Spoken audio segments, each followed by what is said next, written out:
হজের আনুষ্ঠানিকতা উপলক্ষে মক্কা থেকে লক্ষ লক্ষ মুসলিম মিনার প্রান্তরের দিকে রওনা হয়েছেন।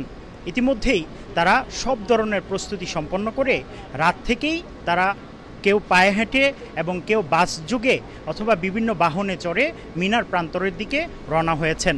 সৌদি হজ ও উমরা মন্ত্রণালয়ের তথ্যমতে এই বছর প্রায় ২৬ লক্ষ মুসল্লির থাকার ব্যবস্থা করা হয়েছে তাবুর শহর মিনায়। সৌদি হজ ও উমরা মন্ত্রণালয়ের তথ্যমতে এবছর ১৮০টিরও বেশি দেশ থেকে প্রায় ২০ লাখেরও বেশি মুসলিম মক্কায় হজ করতে এসেছেন।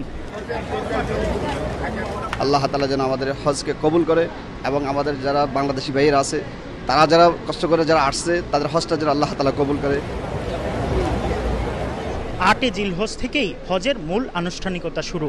মিনায় অবস্থান করে জোহর, আসর, মাগরিব, এশা ও ৯ তারিখ ফজরের নামাজ আদায় করবেন সেখানে এবং এর মাধ্যমেই হজের আনুষ্ঠানিকতা শুরু হবে। ১১-১২ জিলহজ জামরায় পাথর নিক্ষেপ ও মাথা মুন্ডন এবং তাওয়াফের মাধ্যমে শেষ হবে হজের মূল আনুষ্ঠানিকতা। মিনায় অবস্থান করা রাসূল করিম সাল্লাল্লাহু আলাইহি ওয়াসাল্লামের সুন্নাহ। রাসূল করিম সাল্লাল্লাহু আলাইহি সাল্লাম মিনায় অবস্থান করেছেন।